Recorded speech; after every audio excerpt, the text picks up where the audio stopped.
Good morning मेरे प्यारे बच्चों। शुरू करते हैं आज की क्लास और आज का महत्वपूर्ण टॉपिक है मांग के प्रकार। प्यारे बच्चों, इससे पहले आपने मांग के नियम की मान्यताएं, मांग के नियम की क्रियाशीलता के कारण तथा मांग के अपवाद को समझा है। आज इस वीडियो में मांग के नियम के प्रकार को समझते हैं। तो जानते हैं मांग कितने प्रकार की होती है। नंबर 1, कीमत मांग, प्राइस डिमांड। प्यारे बच्चों, अर्थशास्त्र में आप जिस मांग के बारे में पढ़ते हैं उसे कीमत मांग कहते हैं, मूल्य मांग कहते हैं।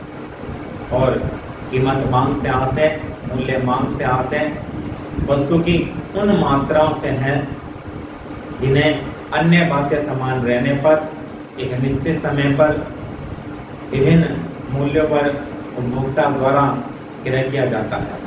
अर्थात जब उपभोक्ता एक निश्चित समय पर विभिन्न कीमतों पर किसी वस्तु को क्रय करने के लिए तैयार रहता है तो उस मांगी गई मात्रा को हम कीमत मांग कहते हैं, मूल्य मांग कहते हैं। प्यारे बच्चों, अन्य बातें समान रहने का यह अर्थ होता है कि वस्तु की कीमत को छोड़कर वस्तु की मांग को प्रभावित करने वाले जो अन्य कारक हैं, जैसे उपभोक्ता की आय है, उपभोक्ता की रुचि फैशन है और अन्य वस्तु की कीमत है, उनको छोड़कर उन्हें स्थिर माना जाता है, उनमें कोई परिवर्तन नहीं होना चाहिए। प्यारे बच्चों, इस प्रकार कीमत मांग, मूल्य मांग वस्तु की कीमत और वस्तु की मांग के विपरीत संबंध को बताती है। प्यारे बच्चों, कीमत मांग ये बताती है वस्तुओं के मूल्य घटने पर वस्तुओं की मांग बढ़ती है और वस्तुओं के मूल्य बढ़ने पर वस्तुओं की मांग घटती है। प्यारे बच्चों, एक चित्र द्वारा कीमत मांग को हम समझ सकते हैं।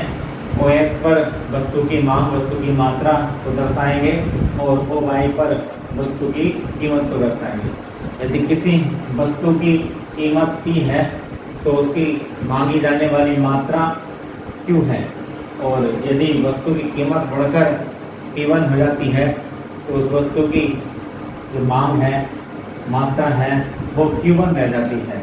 इस प्रकार जो वस्तु के मूल्य बढ़ने पर वस्तु की मांग घट जाती है। और ये टेढ़ी मांग रेखा है, मांग वक्र है, जिसका ढाल ऋणात्मक है, जो बाएं से दाईं और नीचे की ओर झुकता हुआ है, जिससे यह स्पष्ट होता है कि वस्तु की कीमत और मांग में विपरीत संबंध होता है। तो प्यारे बच्चों, यह आपकी कीमत मांग थी, मूल्य मांग थी। नंबर 2, आय मांग, इनकम डिमांड। तो किसे कहते हैं आय मांग? प्यारे बच्चों, अन्य बातें समान रहने पर, अन्य बातें समान रहने का अर्थ यह है कि आय को छोड़कर मांग को प्रभावित करने वाले जो अन्य कारक हैं, वस्तु की कीमत, उपभोक्ता की रुचि फैशन, अन्य वस्तु की कीमत स्थिर रहनी चाहिए।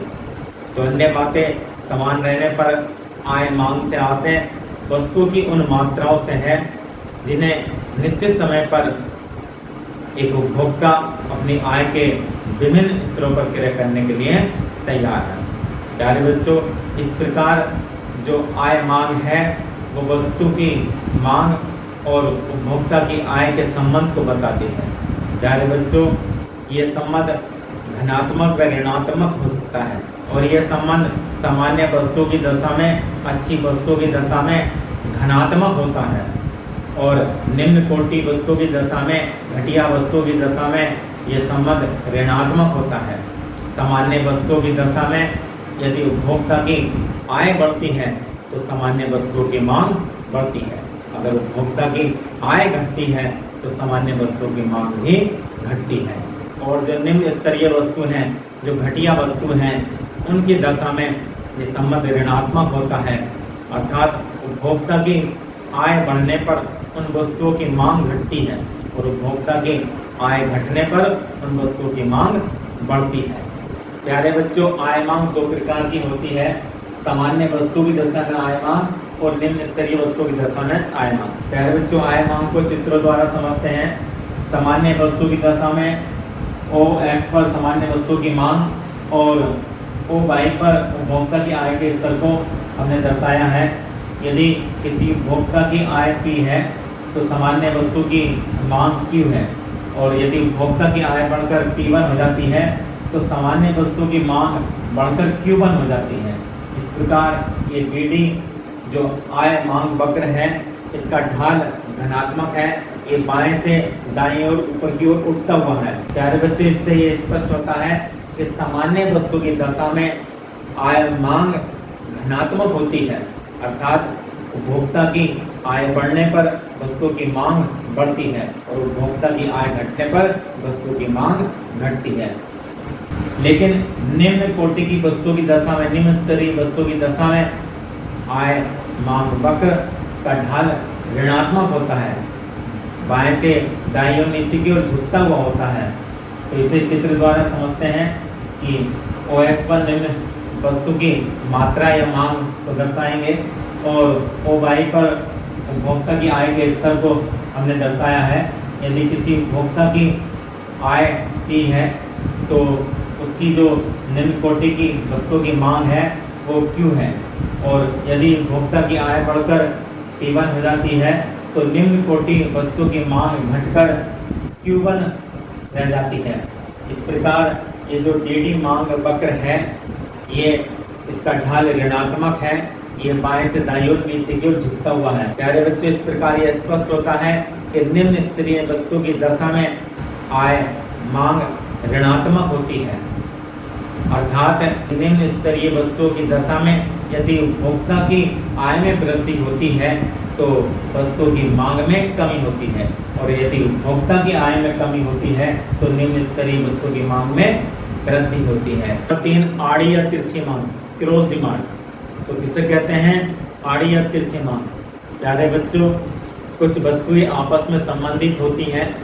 ये वस्तुएं स्थानापन्न या पूरक हो सकती हैं, और इन वस्तुओं के मूल्य और इनके मांग के संबंध को बताने वाली मांग आड़ी या तिरछी मांग कहलाती है। प्यारे बच्चों, जब किसी संबंधित वस्तुओं के मूल्य में परिवर्तन से दूसरी संबंधित वस्तुओं की मांग में जो प्रभाव पड़ता है, उस प्रभाव को बताने वाली मांग आड़ी या तिरछी मांग कहलाती है। प्यारे बच्चों, ये 2 प्रकार की संबंधित वस्तुएं हो सकती हैं, स्थानापन्न वस्तुएं और पूरक वस्तुएं। इस प्रकार जो आड़ी या तिरछी मांग है वो 2 प्रकार की है, स्थानापन्न वस्तुओं के संबंध में आड़ी या तिरछी मांग, और पूरक वस्तु के संबंध में आड़ी या तिरछी मांग। प्यारे बच्चों, स्थानापन्न वस्तुएं वह वस्तुएं होती हैं जो एक दूसरे के स्थान पर प्रयोग की जा सकती हैं। जैसे चाय के स्थान पर आप कॉफी का प्रयोग कर सकते हैं, चावल के स्थान पर आप गेहूं का प्रयोग कर सकते हैं। तो प्यारे बच्चों, ये स्थानापन्न वस्तुएं होती हैं जिनका प्रयोग एक दूसरे के स्थान पर किया जा सकता है। और स्थानापन्न वस्तुओं की दशा में जो मांग वक्र का ढाल होता है वो धनात्मक होता है। मांग वक्र बाएं से दाईं और ऊपर की ओर उठता हुआ होता है, जिससे यह स्पष्ट होता है कि स्थानापन्न वस्तु की दशा में मांग धनात्मक होती है, अर्थात जो स्थानापन्न वस्तु के मूल्य में कमी होने पर दूसरी स्थानापन्न वस्तु की मांग में कमी होती है। यदि स्थानापन्न वस्तु के मूल्य में वृद्धि होती है तो दूसरी स्थानापन्न वस्तु की मांग में भी वृद्धि होती है। इसे चित्र द्वारा हम समझ सकते हैं। OX पर X स्थानापन्न वस्तु की मांग है और OY पर Y स्थानापन्न वस्तु की कीमत है। अगर एक स्थानापन्न वस्तु Y की कीमत अगर P है तो दूसरी स्थानापन्न वस्तु X की मांग Q है, और अगर Y वस्तु की कीमत बढ़कर P1 हो जाती है तो X वस्तु की मांग बढ़कर Q1 हो जाती है। इस प्रकार ये DD मांग वक्र, इसका ढाल धनात्मक है जो बाएं से दाईं ओर ऊपर की ओर उठता हुआ है, जिससे ये स्पष्ट होता है कि स्थानापन्न वस्तु की दशा में स्थानापन्न वस्तुओं की कीमत और स्थानापन्न वस्तु की मांग में सीधा संबंध होता है, धनात्मक संबंध होता है। प्यारे बच्चों, आप जानते हैं पूरक वस्तु की दशा में आड़ी मांग। प्यारे बच्चों, पूरक वस्तुएं वह वस्तुएं होती हैं जिनकी मांग एक दूसरे से जुड़ी रहती है। जैसे कार के साथ पेट्रोल की मांग, पेन के साथ इंक की मांग, ये पूरक वस्तुएं हैं जो एक दूसरे से संबंधित होती हैं, एक दूसरे के पूरक होती हैं। एक की मांग बढ़ती है तो दूसरे की मांग स्वतः बढ़ती है। और पूरक वस्तुओं की दशा में जो मांग वक्र का ढाल होता है वो ऋणात्मक होता है, बाएं से दाईं और नीचे की ओर झुकता होता है, जिससे ये स्पष्ट होता है कि पूरक वस्तुओं की दशा में पूरक वस्तुओं की कीमत और उनकी मांग में विपरीत संबंध होता है। इसे चित्र द्वारा समझते हैं। OX जो एक पूरक वस्तु है उसकी मांग को OX पर और Y जो दूसरी पूरक वस्तु है उसकी कीमत को OY पर हमने दर्शाया है। अगर पूरक वस्तु की कीमत P है तो दूसरी पूरक वस्तु की जो मांग है वो Q है, और अगर P1 हो जाती है तो दूसरी पूरक वस्तु की मांग घटकर Q1 हो जाती है। इस प्रकार ADD जो मांग वक्र है जिसका ढाल ऋणात्मक है, जो बाएं से दाईं और नीचे की ओर झुकता हुआ है, जिससे ये स्पष्ट होता है कि पूरक वस्तु की दशा में पूरक वस्तु की कीमत और उनकी मांग में विपरीत संबंध होता है। प्रचार संयुक्त मांग। प्यारे बच्चों, जब किसी विशेष उद्देश्य की पूर्ति के लिए दो या दो से अधिक वस्तुओं की मांग होती है तो उसे संयुक्त मांग कहते हैं। जैसे कार के साथ पेट्रोल की मांग, पेन के साथ इंक की मांग, ये संयुक्त मांग है। नंबर 5 व्युत्पन्न मांग, ड्राइव्ड डिमांड। ड्राइव्ड डिमांड क्या होती है? प्यारे बच्चों, जब किसी आवश्यकता की पूर्ति के लिए अन्य वस्तुओं की मांग स्वतः ही उत्पन्न हो जाती है तो उसे व्युत्पन्न मांग कहते हैं, ड्राइव्ड मांग कहते हैं। जैसे हमें मकान की आवश्यकता है तो मकान बनाने के लिए हमें श्रम, ईंट, सीमेंट, बजरी, वज्रपुट आदि अन्य सामान की आवश्यकता स्वतः उत्पन्न हो जाती है, तो ऐसी मांग को हम व्युत्पन्न मांग कहते हैं। 6 सामूहिक मांग।